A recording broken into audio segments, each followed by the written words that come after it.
মেলাঘর পৌর পরিষদের ৪ নম্বর ওয়ার্ডের রাস্তাগুলোর চিত্র এখন ধ্বংসস্তূপের মতো।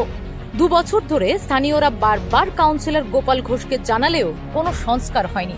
অভিযোগ, মেলাঘর পৌর পরিষদ নাগরিক পরিষেবার চেয়ে ট্যাক্স আদায়ে বেশি মনোযোগী।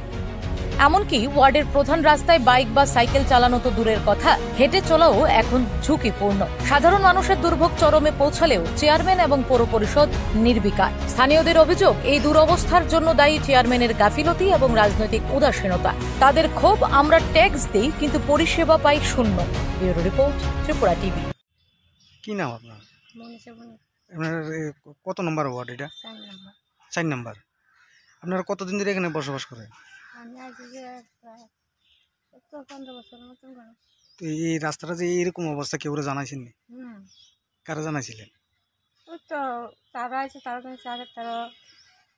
জানাচ্ছে ঈদ বয়ে দিয়ে গেছে। এখন জলের রাস্তাটা বন্ধ করতেছে, হাঁটতে পারি না, একটা বাড়াতে পারি না, রাস্তা বাড়াইয়া ঠিক আছে। তো আপনারা কি অসুবিধা হয়? ওই তো অসুবিধা বলতে বাড়ি করে থাকতে আমরা সব ঘর ভাড়া দিয়ে চলি। এখন রাস্তা ঠিক না করে ঘর ভাড়া আগে না, চলতে পারি না। মেয়ে একটা করে তো করে চলতে খুব কষ্ট।